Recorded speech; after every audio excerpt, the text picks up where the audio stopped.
Hello friends, very welcome to all of you.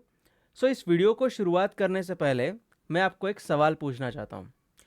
You need to guess कि मैंने इस user interface को बनाने के लिए इसके पीछे HTML फाइल के अंदर क्या HTML लिखा होगा, HTML का क्या कोड एग्जैक्टली लिखा होगा।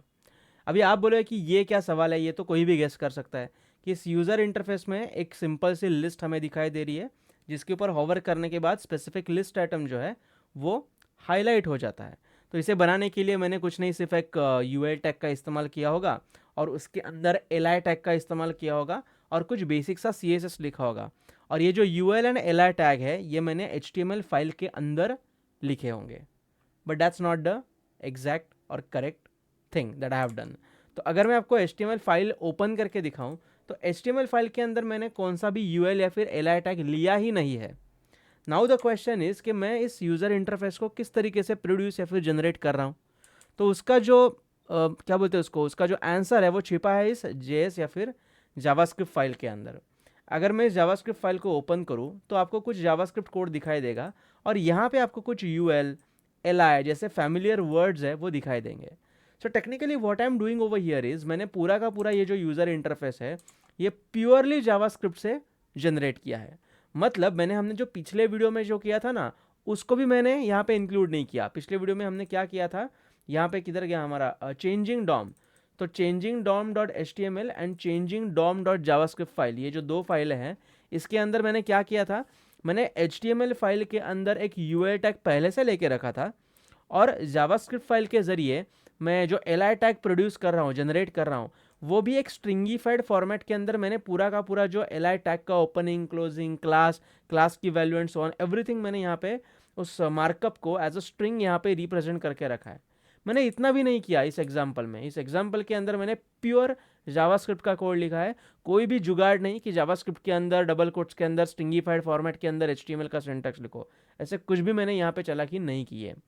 Now the question is okay, first of all मुझे आपको ये सारा समझाना है कि इस हर एक सिंटैक्स का मतलब क्या है, how to generate this, how to produce this.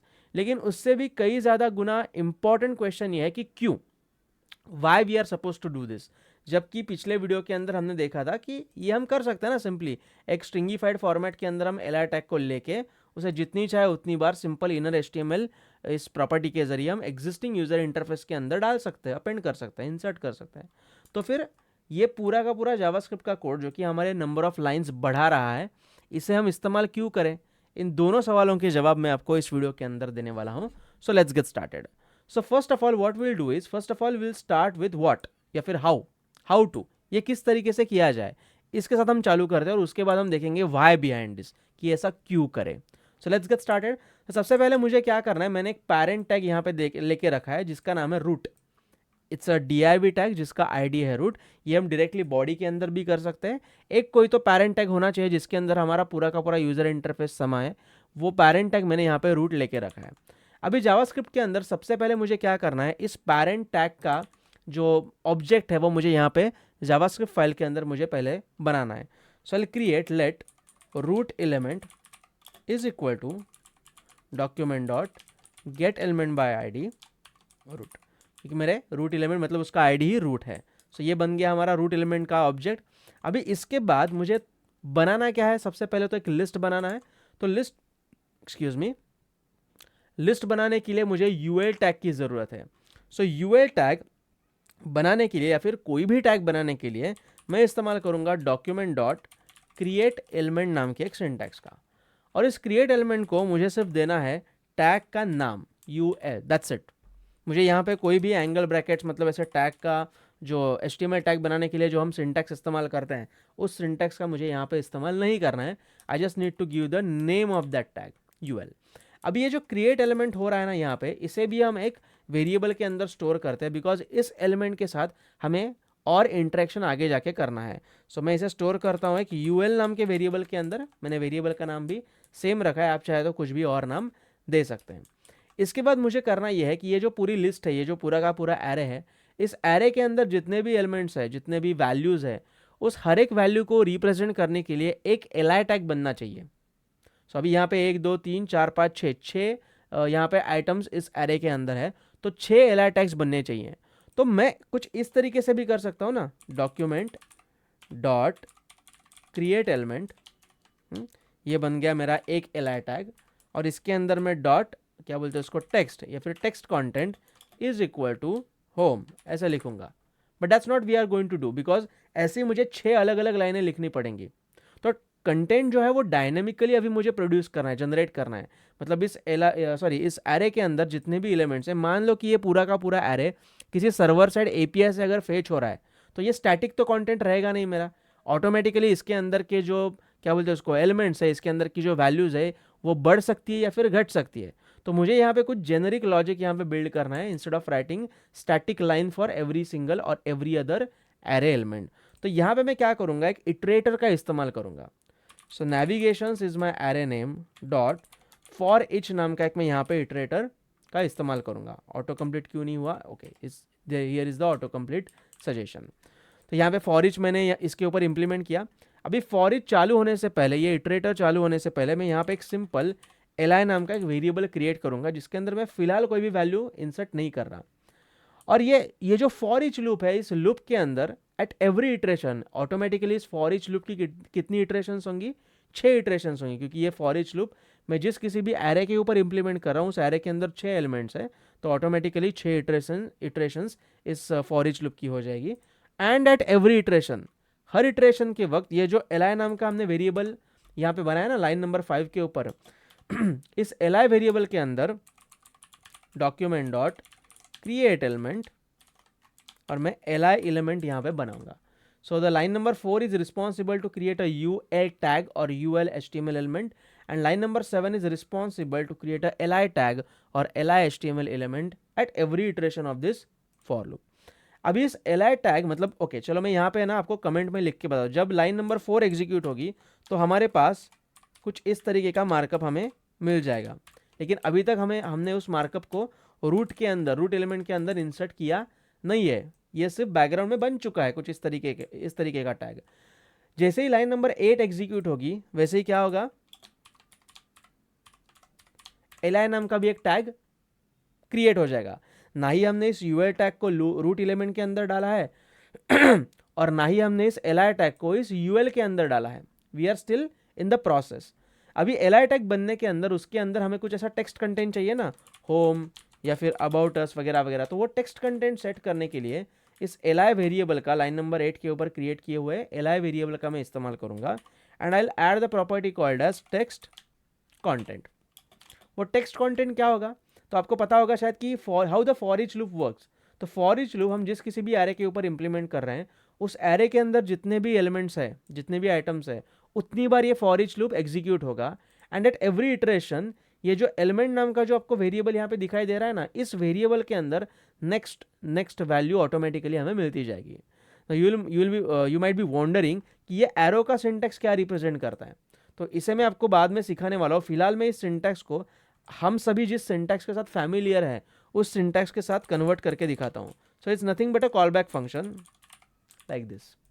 Okay, so call back function element, और ये जो एलिमेंट नाम का जो वेरिएबल है, इस वेरिएबल के अंदर हमें home, about us, contact, support, services and so on values eight every iteration मिलती जाएंगी। सो इस एलिमेंट वेरिएबल को मैं यहाँ पे पास कर दूंगा इस टेक्स्ट कंटेंट प्रॉपर्टी के साथ। अभी लाइन नंबर 10 एग्जीक्यूट होने के बाद हमें किस तरीके का आउटपुट मिलेगा, li होम या फिर li about us. Okay, so eight every iteration next value हमें इस li टैग के अंदर मिलती जाएगी। और उसे हमें करना क्या है, उसे हमें इस ul टैग के अंदर इंसर्ट करना है। तो इनसाइड द फॉर लूप या फिर inside the for each loop only मैं क्या करूंगा, ul नाम का हमने जो यहाँ पे वेरिएबल बनाया है, जो इस हमारे ul टैग को रिप्रेजेंट कर रहा है, उसे इस्तेमाल करके उसके अंदर मैं डालूंगा append child. Now which child I am appending inside the ul tag? My child is nothing but this li tag. तो append child मैं एक बार कंफर्म करता हूँ, append child ये फंक्शन ही है, yes it's a function.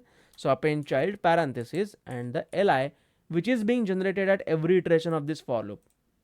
Okay, so append child तो हो रहा है, मतलब by the end of this entire for each loops all iterations, जब लाइन नंबर 13 फाइनली एग्जीक्यूट होगी, फाइनल एग्जीक्यूशन होगा लाइन नंबर 13 तक का, टोटल 6 इटरेशंस होने वाले हैं, 6 बार ये फंक्शन जो है पूरा का पूरा ये 6 बार एग्जीक्यूट होगा।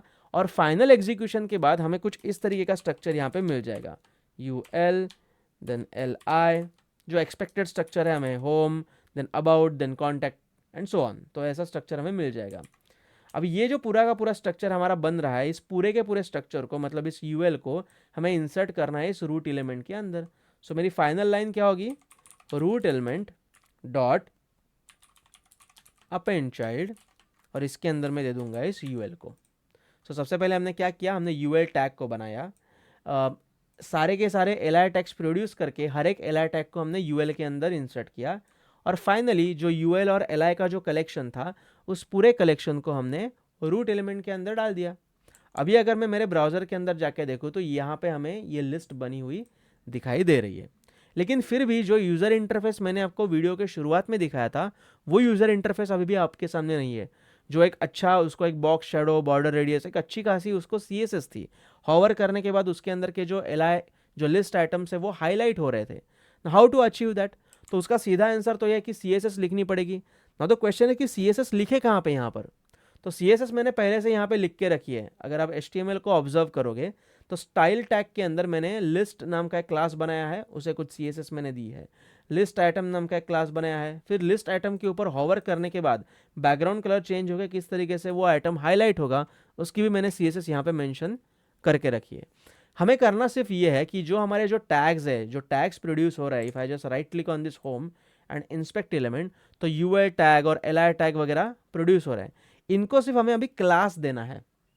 तो अगर मैं उसको सूटेबल क्लास दे दूं तो ऑटोमेटिकली जो CSS है उस क्लास की वो अप्लाई हो जाएगी।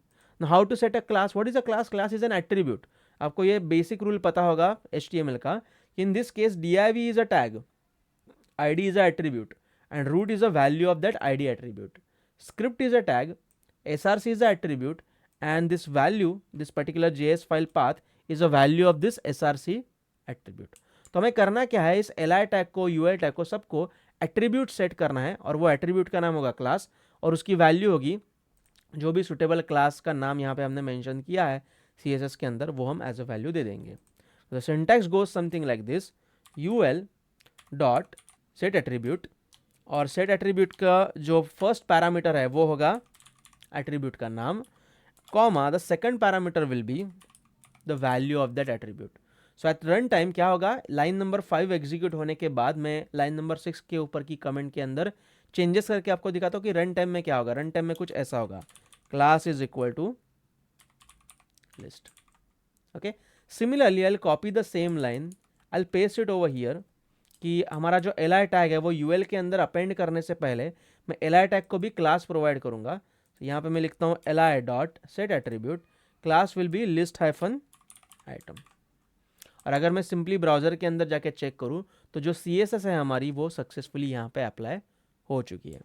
अभी जो मैंने आपको दिखाया था, या फिर अभी जो मैंने आपको दिखाया, ये बहुत ही बेसिक और सिंपल वर्जन या फिर सिंपल एग्जाम्पल है how we can generate the entire markup dynamically via या फिर थ्रू जावास्क्रिप्ट। अभी इसको अगर हम स्केल अप करें तो इसके ज़रिए हम टेबल्स या फिर एक फुल फ्लेज यूज़र इंटरफेस, मान लो कि जैसे कि Facebook post, okay, suppose Facebook के जो पोस्ट है वो फेच हो रहा है और एक बड़ा सा स्क्रॉल आके वो सारे पोस्ट हमें दिख रहे हैं, तो कुछ भी बड़े छोटे से लेके बड़े से बड़े तक का HTML कंटेंट मार्कअप हम जावास्क्रिप्ट के जरिए जनरेट कर सकते हैं।